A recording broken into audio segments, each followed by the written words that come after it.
हम सभी जगह सफल बनना चाहते हैं, फिर चाहे वो स्कूल हो, अपना करियर हो। इसके साथ ही हम आंतरिक और शारीरिक सफलता भी चाहते हैं और चाहते हैं कि हमारे सहकर्मी और दोस्तों के साथ वाले रिश्ते भी सफल रहे। लेकिन सिर्फ चाहतों से कुछ नहीं होता, हमें अपनी चाहतों को पूरा करने के लिए प्रयास करना ज़रूरी है।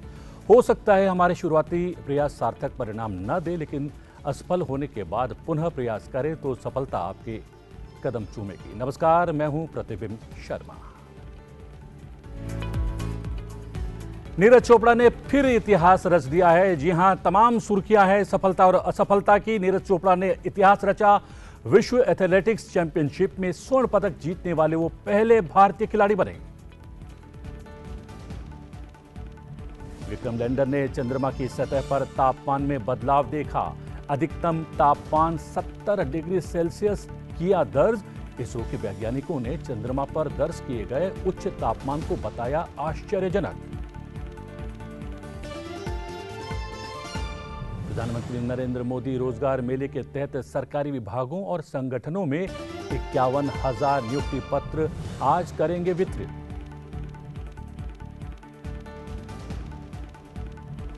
उपराष्ट्रपति जगदीप धनखड़ ने दिया छात्रों को संदेश, कहा रुचि वाले विषयों में आगे बढ़ना छात्रों में असफल रहने के डर को कर सकता है कम। प्रधानमंत्री जन धन योजना के 9 वर्ष पूरे।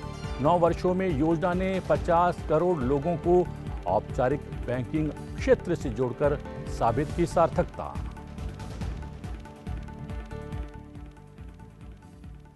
और बात आज की सबसे बड़ी खबर की। ओलंपिक में 120 साल में गोल्ड जीतने वाले पहले भारतीय एथलीट नीरज चोपड़ा ने अब वर्ल्ड चैंपियनशिप में भी इतिहास रच दिया है। नीरज ने बुडापेस्ट में हुई वर्ल्ड एथलेटिक्स चैंपियनशिप में जेवलिन थ्रो का गोल्ड जीत लिया है। राष्ट्रपति, प्रधानमंत्री और लोकसभा अध्यक्ष ने इस उपलब्धि पर उन्हें बधाई दी है। हम आपको बता दें कि यह चैंपियनशिप 1983 से लगातार हो रही है।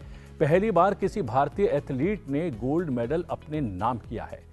फाइनल इवेंट में भारतीय स्टार नीरज चोपड़ा को अपने पाकिस्तानी प्रतिद्वंदी अरशद नदीम से कठिन चुनौती मिली। हालांकि नदीम कभी भी नीरज से आगे निकल नहीं सके। पाकिस्तान के अरशद नदीम ने सिल्वर जरूर जीता और उन्होंने 87.82 मीटर का बेस्ट एफर्ट भी निकाला। वर्ल्ड एथलेटिक्स चैंपियनशिप में यह भारत का ओवरऑल तीसरा मेडल है। पिछले सीजन में नीरज ने ही सिल्वर मेडल जीता था। भारतवासियों को मैं धन्यवाद बोलूंगा कि आप सभी रात को जाग रहे हैं और सपोर्ट कर रहे हैं। बहुत बहुत धन्यवाद। ये मेडल पूरे इंडिया के लिए है। ओलंपिक चैंपियन बने थे, अभी वर्ल्ड चैंपियन है। हम कुछ भी कर सकते हैं। आप सभी ऐसे ही मेहनत करते रहो अलग अलग फील्ड में, और हमको दुनिया में नाम करना है। प्रधानमंत्री मोदी ने कहा कि नीरज चोपड़ा का समर्पण, सटीकता और जुनून उन्हें न केवल एथलेटिक्स में चैंपियन बनाता है, बल्कि पूरे खेल जगत में अद्वितीय उत्कृष्टता का प्रतीक भी बनाता है। केंद्रीय खेल मंत्री अनुराग सिंह ठाकुर ने भी भारतीय एथलीट के प्रदर्शन की सराहना की। उन्होंने लिखा कि देश को आपकी उपलब्धियों पर गर्व है और यह क्षण भारतीय खेल इतिहास में सदैव याद रखा जाएगा। भारतीय सेना ने भी बुडापेस्ट में विश्व एथलेटिक्स चैंपियनशिप 2023 में पुरुषों की भाला फेंक में 88.17 मीटर थ्रो के साथ स्वर्ण पदक जीतने वाले सुबेदार नीरज चोपड़ा को बधाई दी है।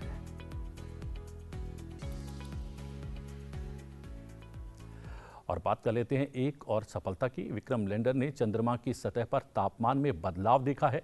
अधिकतम तापमान 70 डिग्री सेल्सियस दर्ज भी किया है। हम आपको बता दें कि इसरो ने रविवार को चंद्रमा की सतह पर तापमान भिन्नता का एक ग्राफ जारी किया और अंतरिक्ष एजेंसी के एक वरिष्ठ वैज्ञानिक ने चंद्रमा पर दर्ज किए गए उच्च तापमान पर आश्चर्य भी व्यक्त किया। राष्ट्रीय अंतरिक्ष एजेंसी ने कहा कि चंद्रयान 3 के विक्रम लैंडर पर चंद्रमा के सतह यानी कि थर्मोफिजिकल एक्सपेरिमेंट पेलोड ने चंद्रमा की सतह के थर्मल विभाग को समझने के लिए ध्रुव के चारों ओर चंद्र की ऊपरी मिट्टी के तापमान का प्रोफाइल मापा है। बात कर लेते हैं कुछ और बड़ी खबरों की। प्रधानमंत्री नरेंद्र मोदी वीडियो कॉन्फ्रेंसिंग के जरिए आज रोजगार मेले में शामिल होने वाले हैं। रोजगार मेले में सरकारी विभागों और संगठनों में नवनियुक्त भर्तियों को लगभग 51,000 नियुक्ति पत्र भी वितरित किए जाएंगे। इस अवसर पर प्रधानमंत्री नवनियुक्त कर्मियों को संबोधित करेंगे। ये रोजगार मेला देश भर में 45 स्थानों पर आयोजित किया जाएगा। इस रोजगार मेला कार्यक्रम के माध्यम से गृह मंत्रालय, विभिन्न केंद्रीय सशस्त्र पुलिस बलों जैसे कि सीआरपीएफ, बीएसएफ, सशस्त्र सीमा बल, असम राइफल्स, सीआईएसएफ, आईटीबीपी और नारकोटिक्स कंट्रोल ब्यूरो के साथ साथ दिल्ली पुलिस में कर्मियों की भर्तियां कर रहा है। हम बता दें कि सीएपीएफ के साथ साथ दिल्ली पुलिस को मजबूत करने से इन बलों को आंतरिक सुरक्षा में सहायता करने, आतंकवाद का मुकाबला करने, उग्रवाद से निपटने, वामपंथी उग्रवाद विरोधी कार्रवाई और देश की सीमाओं की रक्षा करने जैसी अपनी बहुआयामी भूमिकाओं को अधिक प्रभावी ढंग से निभाने में मदद मिलेगी। हम आपको ये भी बता दें कि नवनियुक्त कर्मियों को आईजीओटी कर्मयोगी पोर्टल पर एक ऑनलाइन मॉड्यूल कर्मयोगी प्रारंभ के माध्यम से खुद को प्रशिक्षित करने का अवसर भी मिल रहा है। पोर्टल पर कहीं भी किसी भी उपकरण को सीखने के प्रारूप के लिए 673 से अधिक ई लर्निंग पाठ्यक्रम उपलब्ध कराए गए हैं। रोजगार मेला रोजगार सृजन को सर्वोच्च प्राथमिकता देने की प्रधानमंत्री की प्रतिबद्धता को पूरा करने की दिशा में एक महत्वपूर्ण कदम माना जा रहा है। प्रधानमंत्री नरेंद्र मोदी ने रविवार को नई दिल्ली में B20 शिखर सम्मेलन भारत 2023 को संबोधित किया। B20 शिखर सम्मेलन भारत विश्व भर के नीति निर्माताओं, व्यापारिक नेताओं और विशेषज्ञों को B20 भारत विज्ञप्ति पर विचार विमर्श और चर्चा करने के लिए एकजुट करता है। B20 शिखर सम्मेलन में प्रधानमंत्री ने भारत के युवा प्रतिभा पूल और इसकी डिजिटल क्रांति का उल्लेख किया। मिशन लाइफ की चर्चा करते हुए प्रधानमंत्री ने कहा कि इस मिशन का उद्देश्य धरती के कल्याण के प्रति प्रतिबद्ध लोगों के एक समूह का निर्माण करना है। उन्होंने जीवन और व्यवसाय को पर्यावरण के अनुसार ढालने पर जोर दिया और भारत द्वारा व्यापार के लिए ग्रीन क्रेडिट की रूपरेखा तैयार करने की जानकारी दी। प्रधानमंत्री ने वैश्विक व्यापार जगत के सभी विख्यात व्यक्तियों से मिशन लाइफ के लिए एकजुट होने और इसे एक वैश्विक आंदोलन बनाने का आग्रह किया। जब हम कुछ खरीदते हैं, जो खाते हैं, जो काम करते हैं, हर चीज में ये जरूर देखते हैं कि इसका हेल्थ पर क्या प्रभाव पड़ेगा। हर कोई सोचता है कि कहीं मुझे तकलीफ तो नहीं हो जाएगी, लंबे समय मुझे मुश्किल तो नहीं हो जाएगी। हमें सिर्फ आज की चिंता नहीं होती, बल्कि ये भी सोचते हैं कि आगे चलकर भी इसका क्या प्रभाव होगा। मेरा मानना है यही सोच बिजनेस और सोसाइटी की प्लेनेट को लेकर के भी होनी चाहिए।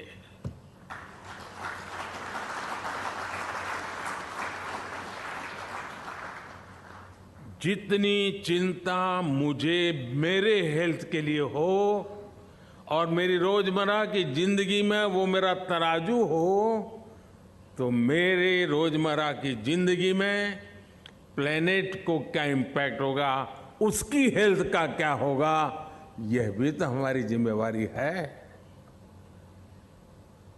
हर फैसले से पहले ये जरूर विचार किया जाना चाहिए कि इसका हमारी धरती पर क्या असर होगा। मिशन लाइफ यानी लाइफस्टाइल फॉर एनवायरनमेंट के पीछे यही भावना है।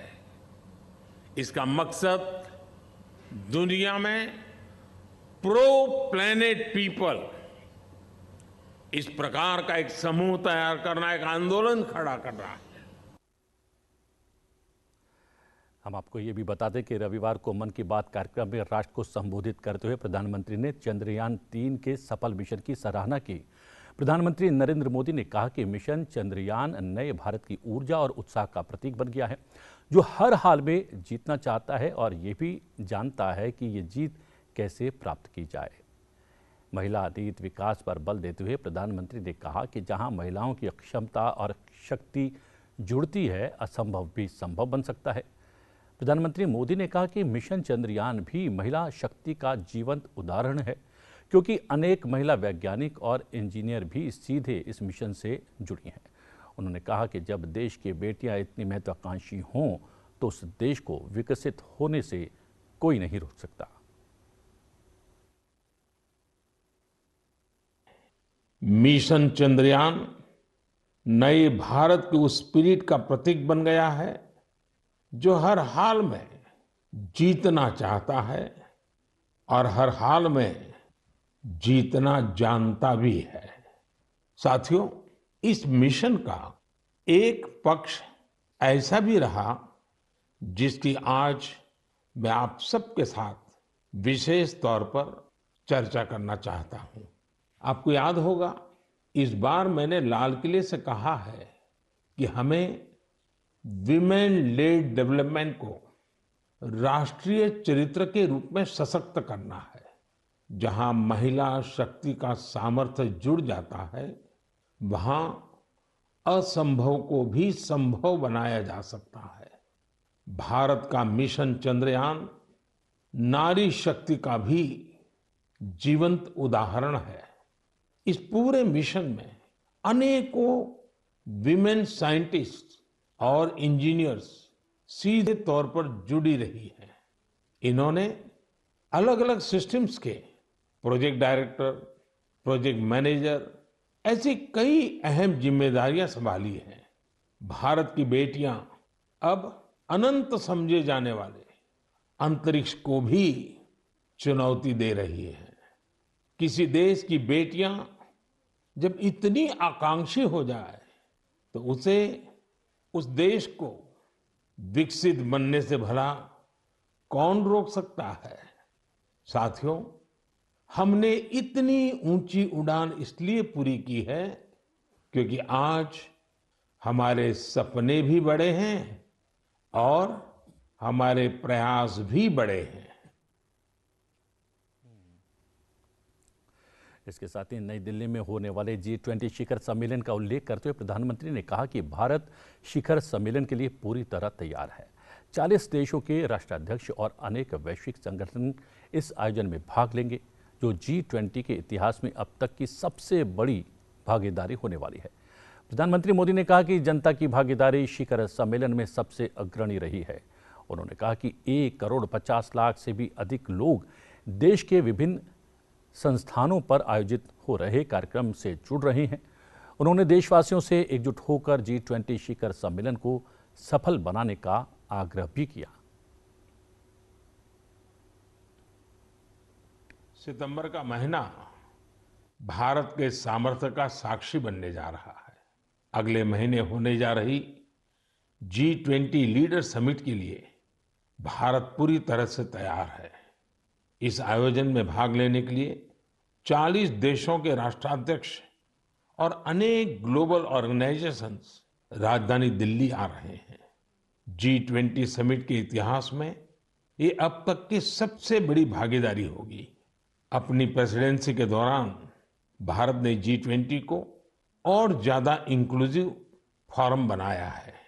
भारत के निमंत्रण पर ही अफ्रीकन यूनियन भी G20 से जुड़ी और अफ्रीका के लोगों की आवाज दुनिया के इस अहम प्लेटफॉर्म तक पहुंची।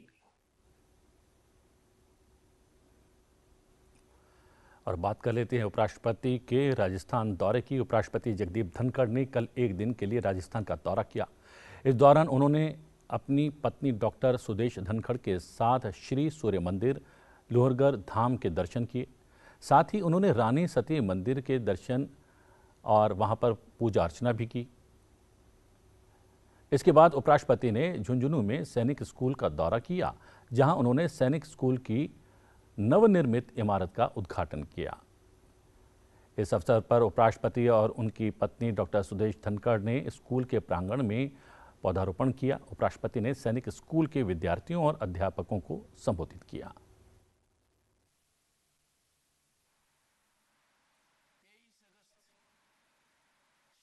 फेल होने का डर आपकी ताकत को कम करता है, इसलिए असफलता का भय नहीं रखें। आप जिस भी क्षेत्र में अभिरुचि रखते हैं उसमें खुलकर आगे बढ़ें। आप देश का भविष्य हैं। उन्होंने कहा कि सैनिक स्कूल में दी जा रही शिक्षा परंपरागत शिक्षा से बिल्कुल अलग है। You are future of this country. You will shape this country what it is. But boys and girls, you are lucky. You are fortunate that you are at a time in this Kalkhand where India is rising as never before. Rise of India is unstoppable. We are going to be world's #1 when we celebrate centenary of our independence in 2047. और वो संभव क्यों होगा, कैसे होगा, उसको संभव आप लोग करेंगे। Your commitment, your directional approach, your service to society will make Bharat ever proud. इसके बाद शाम को उपराष्ट्रपति जगदीप धनखड़ राष्ट्रीय आयुर्वेद संस्थान के कार्यक्रम में शामिल हुए। राजस्थान के जयपुर में राष्ट्रीय आयुर्वेद संस्थान में विद्यार्थियों के साथ उन्होंने संवाद भी किया। इस दौरान उपराष्ट्रपति जगदीप धनखड़ ने विद्यार्थियों से अधिक राष्ट्रवाद पैदा करने की अपील की। उपराष्ट्रपति ने विद्यार्थियों से भारतवासी होने और भारत की उपलब्धियों पर गर्व करने को कहा। उन्होंने कहा कि भारत का हर निवासी एकलव्य है जो सीखने की आकांक्षा रखता है। उपराष्ट्रपति ने कहा कि वर्तमान समय में देश के किसान तकनीकी रूप से समृद्ध बन रहे हैं। इस अवसर पर आयोजित कार्यक्रम में उपराष्ट्रपति ने मिशन चंद्रयान-3 की सफलता और शिव शक्ति पॉइंट और तिरंगा पॉइंट का भी जिक्र किया। उन्होंने कहा कि भारत आज दुनिया की एक बड़ी ताकत बन गया है और इसका पासपोर्ट सम्मान और ताकत का प्रतीक बन गया है। I was elected to Parliament in 89. Elected to Lok Sabha from Junjunu. I was a minister. मैंने हालात देखे थे तब। सपने में नहीं सोचा था कि देश आज इस मुकाम पर होगा। सोचा ही नहीं था। चंद्रयान की बात कही गई। पूछेंगे शिव शक्ति कहां है तो बताना पड़ेगा चांद पर है।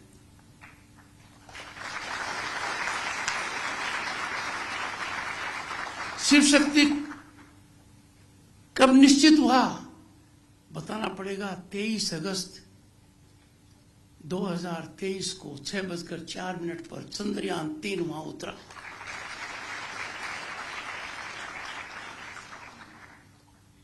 पूछा जाएगा इतिहास में आगे चलकर तिरंगा कहां है चांद पर, पता लगेगा चंद्रयान-2 वहां गया था। इसलिए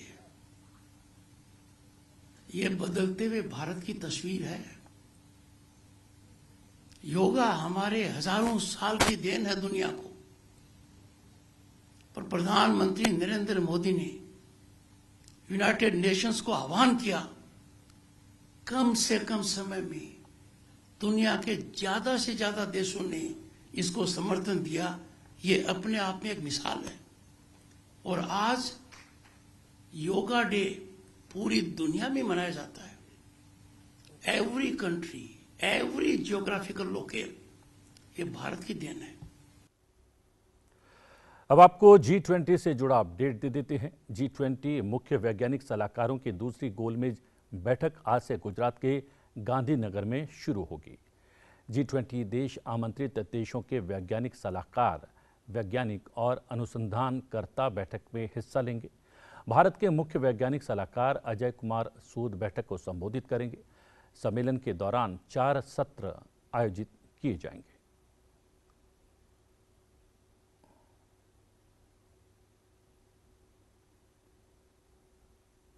और बात कर लेते हैं पीएम जनधन योजना की। पीएम जनधन योजना को आज 9 साल पूरे हो गए हैं।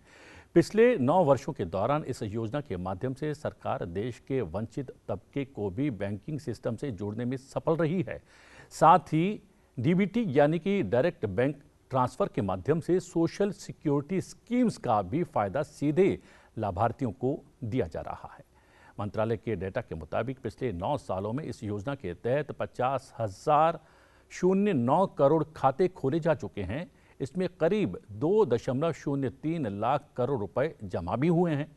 हर साल औसत रूप से 2.5 करोड़ से लेकर 3 करोड़ जनधन खाते खोले जा रहे हैं।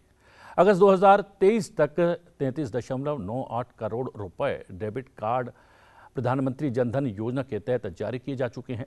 वर्तमान में देश में करीब 225 करोड़ बैंक खाते हैं, जो कि इस बात को दिखाता है कि देश में बड़ी संख्या में लोगों के पास एक से अधिक बैंक खाते हैं। गृह मंत्री अमित शाह आज गुजरात के गांधीनगर में पश्चिमी क्षेत्रीय परिषद की 26वीं बैठक की अध्यक्षता करेंगे। परिषद में गुजरात, गोवा, महाराष्ट्र राज्य तथा केंद्र शासित प्रदेश दादरा और नगर हवेली तथा दमन और द्वीप शामिल है। बैठक का आयोजन गुजरात सरकार के सहयोग से गृह मंत्रालय के तहत अंतर्राज्यीय परिषद सचिवालय कर रहा है। गृह मंत्री अमित शाह ने राज्यों को सशक्त बनाने और केंद्र तथा राज्यों के बीच नीतिगत संरचना की बेहतर समझ को बढ़ावा देने के लिए सहकारी संघवाद के दृष्टिकोण पर जोर दिया है। उन्होंने विवादों को सुलझाने और सहकारी संघवाद को बढ़ावा देने के लिए क्षेत्रीय परिषदों के उपयोग की हिमायत की है।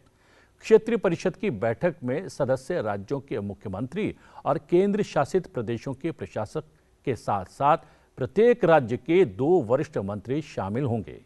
गृह मंत्री 5 क्षेत्रीय परिषदों के अध्यक्ष हैं, जबकि संबंधित क्षेत्रीय परिषद में शामिल राज्यों के मुख्यमंत्री और केंद्र शासित प्रदेशों के प्रशासक तथा उपराज्यपाल इसके सदस्य हैं। फिलहाल समय एक छोटे से ब्रेक का, और ब्रेक पर जाते जाते आपको दिखाते हैं आज के दिन से जुड़ा इतिहास। आप बने रहिए सुप्रभात के साथ। 28 अगस्त साल 1963 को लगभग 2 लाख से ज्यादा लोगों ने समानता और स्वतंत्रता का आह्वान करते हुए एक मार्च निकाला। सभी लोग वाशिंगटन डीसी में लिंकन मेमोरियल पर एकत्र हुए थे। एक दिवसीय इस मार्च में भेदभाव का विरोध किया गया और नागरिक अधिकार कानून को पारित करने की मांग की गई। इस दिन मार्टिन लूथर किंग जूनियर ने ऐतिहासिक भाषण दिया, जो आई हैव ए ड्रीम यानी मेरे पास एक सपना है के नाम से प्रसिद्ध हुआ। मार्टिन लूथर के इस ऐतिहासिक भाषण को अमेरिकी इतिहास में सबसे प्रतिष्ठित भाषणों में से एक माना जाता है। इस मार्च के कुछ समय बाद नागरिक अधिकारों का कानून बना। इस कानून के तहत रंग, नस्ल, धर्म और राष्ट्रीय मूल को अलग रखते हुए सभी अमेरिकियों को समान अधिकार देने का आश्वासन दिया गया। मार्टिन लूथर को अमेरिकी समाज में रंग भेद के विरुद्ध अहिंसात्मक आंदोलन चलाने के लिए नोबेल शांति पुरस्कार से सम्मानित किया गया।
ब्रेक के बाद सुप्रभात में आपका एक बार फिर से स्वागत है। हम सब अपने अधिकारों की बात तो करते हैं लेकिन कर्तव्यों का जिक्र नहीं करते। संविधान में सभी नागरिकों के लिए मौलिक कर्तव्य आवश्यक बताए गए हैं। आइए आपको बताते हैं मौलिक कर्तव्यों का क्या उद्देश्य है और हमारा पहला मौलिक कर्तव्य क्या है।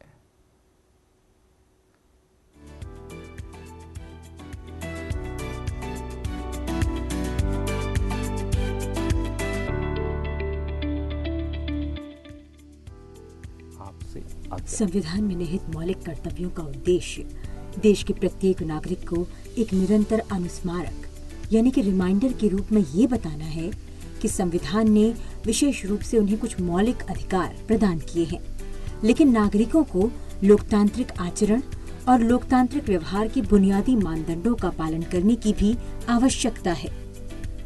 मौलिक कर्तव्यों को प्रधानमंत्री ने 5 प्राणों में से एक बताया है। उनके अनुसार कर्तव्य वो प्राण शक्ति है जिससे आने वाले अमृतकाल यानी आगामी 25 वर्षों तक के लिए हम सभी मिलकर काम करेंगे। 5वां प्राण है नागरिकों का कर्तव्य। नागरिकों का कर्तव्य जिसमें प्रधानमंत्री भी बाहर नहीं होता है, मुख्यमंत्री भी बाहर नहीं होता है, वो भी नागरिक है। नागरिकों का कर्तव्य यह हमारे आने वाली 25 साल के सपनों को पूरा करने के लिए एक बहुत बड़ी प्राण शक्ति है। प्रधानमंत्री की इस बात से पूरे देश में एक नई ऊर्जा का संचार हुआ। आइए आपको बताते हैं संविधान में शामिल 11 मौलिक कर्तव्यों में से पहला मौलिक कर्तव्य कौन सा है। ये कर्तव्य है संविधान का पालन करें और उसके आदर्शों, संस्थाओं, राष्ट्रध्वज और राष्ट्रगान का आदर करें। 7 जुलाई 2021 को जैवलिन थ्रो में जब नीरज चोपड़ा ने ओलंपिक में स्वर्ण पदक जीता तो पूरे ट्रैक पर वो तिरंगा लपेटकर घूमे थे।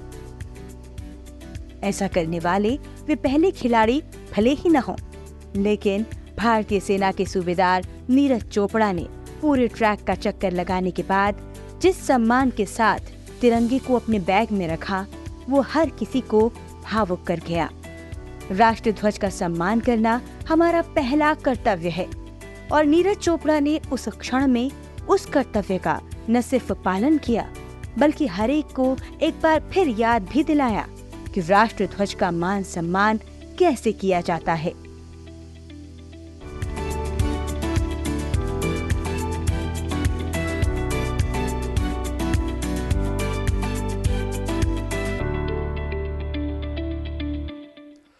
और अब समय है आपसे आज्ञा लेने का, लेकिन चलते चलते आपको छोड़े जाते हैं प्रसिद्ध कलाकार अजय प्रसन्ना की बांसुरी की मधुर धुनों के साथ। आप देखते रहिए संसद टीवी। मुझे दीजिए आज्ञा।